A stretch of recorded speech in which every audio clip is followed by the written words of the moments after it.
Breaking news out of the First Things First news desk.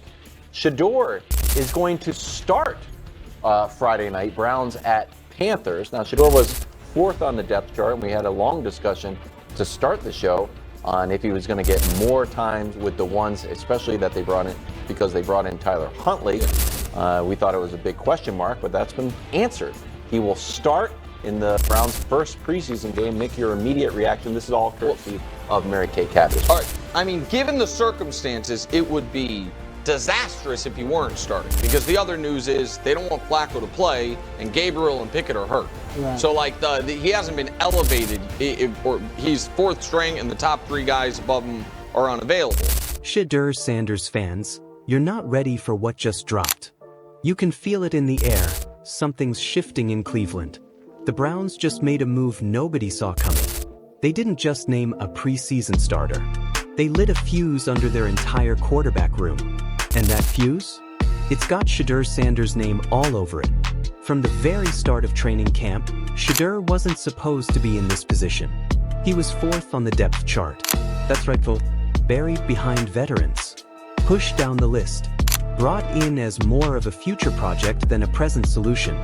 But when the news hit, courtesy of Mary Kay Cabot, that Shedeur was getting the start Friday night against the Panthers, it flipped the entire Browns narrative on its head. Let's talk about what this really means. Joe Flacco? Not playing. Kenny Pickett? Injured. Dillon Gabriel? Also banged up. The top three guys above Shedeur are either unavailable or unconvincing. So yes, Shedeur's elevation to starter might have been partly out of necessity. But it's what happens next that could change everything. Because let's be clear, this isn't just a trial run. This is Shedeur's audition. His first shot to show what he can do on NFL turf with real expectations, real pressure, and real consequences. And what has the coaching staff seen in camp? According to reports, Shedeur has shown steady improvement. Mary Kay says his accuracy has been sharp, and his pre-snap awareness has taken a leap. But here's the real kicker. He hasn't taken a single snap with the first-string offense. Not one. So, here's the question. Is he ready to lead an NFL offense without ever throwing to guys like Jerry Jeudy, Cedric Tillman, or David Njoku in practice? But what happened next? Nobody saw it coming, not even the critics. Greg Jennings raised the concern. Without those live reps with the starters, how does Shedeur build chemistry? How does he read timing, feel the breaks, the rhythm, the spacing? But that's where it gets interesting. Jennings said straight up, it matters, but it shouldn't be the focus. What matters more is how Shedeur handles the game before the snap. Can he get his team in and out of the huddle? Can he identify the defense, make the right checks, call the right protections? This is where champions are made, not in flashy bombs downfield, but in the little details no one sees. And Shedeur's been grinding in those shadows. Jennings laid it out. If he's executing the pre-snap stuff, everything else we can deal with. That's the standard. That's what the coaches are watching. Because the throws, the accuracy, that's already there. The real test is, can he run the show? But let's not kid ourselves. This isn't a regular preseason game. This is a defining moment. So let me ask you, do you think Shedeur Sanders is ready to lead an NFL offense without even practicing with the starters? Or is this just a setup for failure? Drop your take in the comments, because this is getting real. This is where Cleveland made the move that rewrote the entire season. And this isn't just about Shedeur. It's about the Browns' entire quarterback future. Because if you look at the roster, it's hard to find anyone who screams franchise QB outside of maybe, just maybe, Shedeur Sanders. Flacco? Come on. No one sees him starting in Cleveland 3 years from now. Pickett? Still unproven. Dillon Gabriel? Respectfully, not built like a long-term answer. And Tyler Huntley? A placeholder at best. Nick Wright said it straight. There's a non-zero chance that Shedeur could be the guy. Not a coin flip. Not likely, but not zero. And in the NFL, that's all the opportunity you need. Yeah, look, you hate to see injuries, obviously, so we don't like the circumstances, but this is his shot. Yeah. This is it. I mean, I don't mean just this one game, but I'm saying this is his chance. Even though it looks like he's been practicing well, what we talked earlier, like it just seems like they don't want to give him the shot to really move up. Well, they have to now. And I salute them for not. I think to start Tyler Huntley in this game would have just been like, yeah, it would have either been insulting or he is just light years away from being ready to play in an NFL game. And so I'm glad he's getting a start. I said earlier, maybe he plays a half, Huntley plays. If he's playing well, he's going to play 3 quarters at least. Well, it looks like he's going to have to play a half. Right, yeah. Well, that's like a minimum at this point. But And just when you think you've figured him out, Shedeur changes the whole game. Here's what else we know. This opportunity was earned, but also forced. Injuries opened the door, but performance made the case. Even when it seemed like the Browns were hesitant to give him a real shot, circumstances finally forced their hand. Broussard said it best. If the Browns had started Huntley over Shedeur in this game, it would have been either an insult or a statement that Shedeur was nowhere near ready. But now, the script has flipped. If Shedeur plays well Friday night, he's not just ahead of Gabriel, he's setting himself apart. Let's not forget what happened at Colorado. One of Shedeur's biggest flaws was holding on to the ball too long. It cost him plays, yards, and sometimes games. But in Browns camp, Mary Kay noted he's been decisive. He's been letting it rip. He's been fixing the very thing that once held him back. So here's the challenge. Can he keep that up under real pressure? Can he avoid pre-snap penalties? Can he lead clean drives? Can he put good tape out there, not just for the Browns, but for every scout, GM, and analyst watching this game? You're about to hear the moment that had fans, players, even rivals on their feet. Because make no mistake, this is national TV. This is Browns versus Panthers. This is Shedeur Sanders' first real chance to prove he belongs. And now the clock is ticking. But here's a question for you. If Shedeur balls out on Friday, should the Browns seriously consider making him their long-term QB2? Or maybe even QB1 down the line? Sound off below.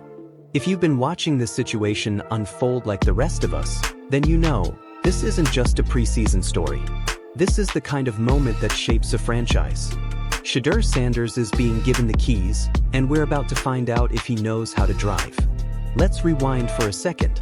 Greg Jennings laid out the best-case scenario. Shedeur comes out, commands the huddle, processes the defense, hits his spots, protects the ball, and shows the kind of presence that NFL coaches dream about in a young quarterback. The kind of presence that says, I belong here.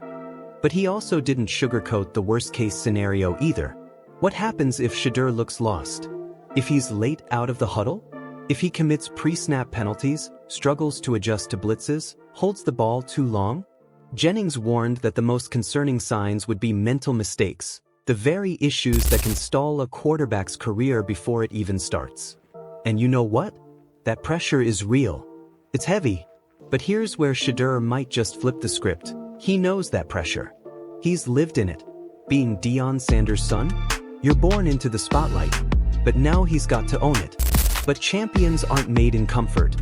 What Shedeur did next proved exactly that. What makes this even more intense is the setup of the game itself. The Browns are playing the Panthers, a team Shedeur has already been studying thanks to joint practices earlier in the week. He's seen their blitz packages, their personnel, their formations. He's got more prep on them than any other rookie could have asked for. Greg put it perfectly, this is the best scenario he could be presented with. This isn't some random defense flying at him. It's one he's already practiced against. That's not just luck, that's opportunity. And it gets even deeper. Because while Shedeur hasn't thrown to guys like Judy or Njoku during full-speed reps, he has been throwing. Maybe not during team drills. Maybe not during official snaps. But after practice, in between reps, in moments when no one's watching. Wilds asked it point blank. Is Shedeur staying after practice, throwing routes with the starters? Greg chuckled. Not really. Not in full-speed routes. But the work? It's still being done. They're building trust in the margins. In the little details. That's how chemistry is built in the NFL. Still, that's not enough to guarantee success. And that's where the real drama lies. So here's what I want to ask you. Do you think Shedeur's prior reps against Carolina in joint practices actually give him the upper hand? Or is it too little, too late when the lights go on? Let us know in the comments. This is where the Browns front office might have just ignited a full-blown QB controversy. And let's be honest, the Browns might not want a quarterback controversy, but they're about to get one. Because here's the truth no one's saying out loud. If Shedeur goes out Friday night and plays clean, efficient football, if he shows poise, accuracy, and command, there's no putting this genie back in the bottle. Fans will start talking. Players will take notice. The media will run with it. The locker room will feel it. And even if Kevin Stefanski and the Browns front office don't want to admit it publicly, they'll be forced to ask themselves, is Shedeur actually our guy? Look around the league. Quarterback depth charts change fast. Rookie QBs go from fourth string to franchise centerpiece in a matter of weeks when the tape speaks for itself. And if Shedeur puts together just one good outing, with clean execution, smart decisions, and flashes of brilliance, the conversation changes. And just when you think you've figured him out, Shedeur changes the whole game. Because the Browns aren't tied long-term to anyone else. Flacco's old. Pickett's inconsistent. Gabriel? Still a mystery. Huntley? A backup by definition. Deshaun Watson? Locked in by contract? Sure, but if things go south again, fans will demand change. And then there's Shedeur. Waiting. Grinding. Learning. Ready. You can feel it. Like a slow rumble before the earthquake. We've seen these stories before. The unknown quarterback who gets one shot and makes the most of it. Tom Brady. Kurt Warner. Tony Romo. Every legend starts somewhere. Now it's Shedeur's turn. Let this next moment sink in, because it might just define the future of the Browns and Shedeur Sanders himself. This isn't just a start. This is a statement. A test of whether Shedeur's years of preparation, under the spotlight of his father's legacy and the heat of NFL skepticism, can translate into real, undeniable performance. Because if he shines, he doesn't go back to the bench quietly. He doesn't fade into the fourth spot on the depth chart. He becomes a name in the Cleveland conversation, loudly, permanently. So here's our final question for you. What should the Browns do if Shedeur finishes Friday night with 2 touchdowns, 0 turnovers, and a 65% completion rate? Does that earn him another start? Or does he go back to the bench no matter what? Sound off in the comments below. We want to hear every take. And one last thing before we go. We don't know how this story ends yet. But we do know this. Every great career starts with one chance. This Friday is that chance. And if Shedeur Sanders has shown us anything, it's that when the spotlight gets hot, he shows up. Thank you for watching NFL Daily Dose, your home for NFL drama, controversy, and everything that keeps football fans talking. Make sure to like, comment, and subscribe to the NFL Daily Dose YouTube channel. Because this story, it's just getting started.